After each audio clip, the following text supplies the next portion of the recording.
अब उनको बताएं कि देखो ये क्रिया करने से तुम्हारा पतन हो जाएगा, उसमें शरमाए नहीं। जैसे डॉक्टर अगर हमारे अंगों को देखकर शरमाएगा तो ऑपरेशन ही नहीं कर पाएगा। वो छोटे बच्चे हैं, वो गलत बच्चों की संगति से, अब आप बहुत बड़े महापुरुष का चरित्र बता रहे हैं, लेकिन बच्चों के संग से वो गंदी हरकतों में जा रहे हैं, वो गंदे व्यसनों में पड़ रहे हैं। पहले उनके चरित्र को हमें देखना होगा। अच्छा देखो, मोबाइल है, अच्छा है, रखो, क्योंकि तुम्हें कोई, मान लो जा रहे हो और अगर कोई ऐसा, तो आप अपने घर फोन कर सकते हो, आवश्यक भी है मोबाइल, पर उसमें ये बातें नहीं देखनी चाहिए, ये बातें सुननी चाहिए। उनकी आप पहले दिनचर्या सुधारो। अगर उनकी दिनचर्या नहीं सुधरेगी ना, तो आप महापुरुषों के चरित्र गाएंगे और उनके चरित्र बिगड़ रहे हैं, तो वो बैठेंगे आपके सामने शांत, लेकिन कोई प्रभाव नहीं पड़ेगा। प्रभाव तब पड़ेगा जब हमारे चरित्र सुधरे। छोटे छोटे बच्चों में वो जैसे संक्रामक बीमारी फैल रही है, ऐसे इंद्रिय को बिल्कुल जो छूट दे करके गंदी बातें वो बढ़ रहे हैं, क्योंकि हमारे पास सब तरह के बच्चे हैं, छोटे छोटे बड़े बड़े। तो सबसे जैसे अपने लोगों की एक दृष्टि होती है, एक दृष्टि गई तो पता चल जाएगा आप कितने दिन के ब्रह्मचारी हो, कितने आप कैसे भ्रष्ट आचरण वाले हो, वो दृष्टि में पता चलता है। कुछ ऐसे चिन्ह होते हैं, यौगिक चिन्ह, जैसे पता चल जाता है, बोले हम 20 साल से, तो वो पता चल जाएगा कि तुम गप मार रहे हो कि है ऐसा। तो जैसे 13-14 वर्ष का बालक है, उसकी हालत देखी तो कि भाई ऐसा, तो तब वो अपनी हालत वर्णन करता है कि मेरी हालत ये। तो हमारी सबसे प्राथमिकता उसकी दिनचर्या सुधारिए, महापुरुषों के चरित्र तक थोड़ा हृदय। अब वो अपने ही चरित्र से ही ना तो बैठे रहेंगे, पर वो जहां भागेंगे तो अपने चरित्र बिगाड़ने वाले। तो ऐसी उनकी पहचान बताई जाए कि जैसे गलत स्पर्श क्या है, अच्छा स्पर्श क्या है। आपको कोई ऐसे स्पर्श कर रहा है मानो गलत स्पर्श कर रहा है, आपको कोई ऐसी सलाह दे रहा है मानो गलत सलाह दे रहा है। अगर आप ऐसा करते हैं तो आपकी बहुत हानि हो जाएगी, आप भूल भुलैया में फंस जाएंगे, स्मृति चली जाएगी, आपके शरीर में रोग पैदा। भयावह बात रखी जाए कि अगर ऐसा किया तो ऐसे परेशान। भोजन सुधारा जाए, उनके आचरण सुधारे जाए और उनसे मित्रवत व्यवहार किया जाए। टीचर का मतलब गुरु होता है, गुरु का मतलब माँ होता है। हमारे पास जितने भी लोग आते हैं उनको हमें प्यार देना माँ की तरह। माँ कैसे? थोड़ी सी गलती भी हो जाए डांट भी देंगे, लेकिन अपने बच्चे को जैसे हम डांटते हैं वैसे डांटेंगे, उसके साथ व्यवहार ऐसा नहीं करेंगे कि हमारा बच्चा होता उसकी जगह में तो हम कैसा व्यवहार करते। पहले अपने से प्रश्न करना चाहिए कि अगर मेरा बच्चा होता और वो हमारे साथ ऐसा व्यवहार करता तो हम कैसे करते। हम प्यार से समझाते, भाई चलो ऐसा। हमको वही दृष्टि रखनी है कि हमारे क्लास में जितने बच्चे हैं, मानो ये मेरे ही बच्चे हैं, उनके साथ ऐसा प्यार का व्यवहार। किसी की गलती में उसको विरोध के द्वारा सुधारा कम जा सकता है, प्यार के द्वारा ज्यादा सुधारा जा सकता है। उसको बार बार प्यार से समझा करके, तो उस पर हम विजय पाए। पहले उनकी दिनचर्या ठीक करें। अगर दिनचर्या ठीक हुई तो स्मृति और स्वास्थ्य, जैसे हमने कहा व्यायाम भी जरूरी। अब ये ठीक है ना, तो आप जो समझाओगे समझ में आ जाएगा। महापुरुषों की बात अगर सुनाओगे तो उत्साह आएगा। और जहां मन मलिन आचरणों की तरफ भाग जाता है फिर सुधारना मुश्किल होता है। ये जो टच वाला मोबाइल, बड़ा हुआ स्क्रीन वाला है ना, ये बच्चों के लिए बहुत हानिकारक है।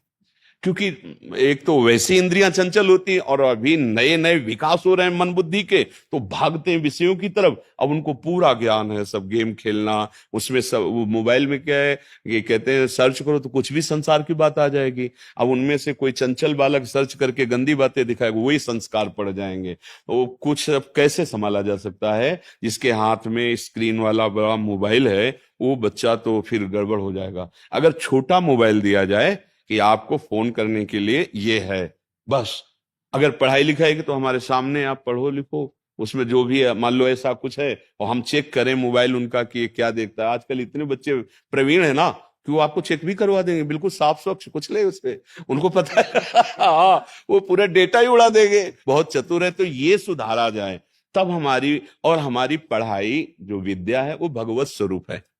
ऐसा नहीं कि ये आधुनिक विद्या किस काम, ऐसा नहीं है। आधुनिक विद्या पहले बुद्धि को विकसित करती है, उसी विकास को हम आध्यात्मिक विद्या की तरफ मोड़ देते हैं। भाई आपके पास शक्ति है, आप उसे किसी के पीटने में या किसी के बचाने में लगा सकते हो, तो आपके पास विद्या ही है।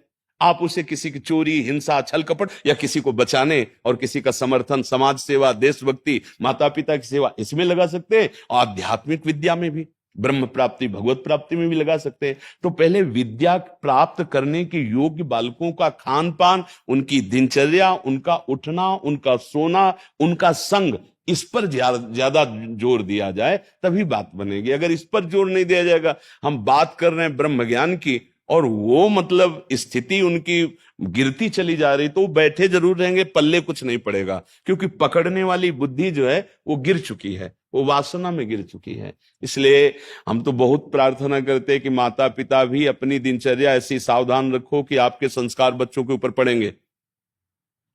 आप जहां घर में रह रहे हैं, जो वातावरण उपस्थित कर रहे हैं, उसी संस्कार से बच्चे पल रहे हैं, तुमको वैसे ही फिर भोगना पड़ेगा। आप उनके पहले गुरु हैं। आपको कुछ बातें ऐसी सावधानी से रखनी है अपने जीवन की जो उनकी दृष्टि में ना आवे, जो उनकी दृष्टि में आए और उनका पतन करे, ऐसे बहुत सावधान। अब ऐसे ऐसे मूढ़ पुरुष हैं, ले आओ बच्चा, वो बोतल रखी हो, गिलास रखा है, क्या संस्कार डाल रहे हो तुम पिता हो या उसके शत्रु हो? तुम हंसी मजाक ऐसी बातें, और फिर उन बच्चों को तुम चाहते हो कि देशभक्त बन जाएं, वीर बन जाएं और ये दुर्गुण त्यागी बन जाएं। कैसे बन जाएंगे? पहले आप अपना आचरण, यही सबसे बड़ी कमी है। तो हमें अपने आचरण सुधारने हैं।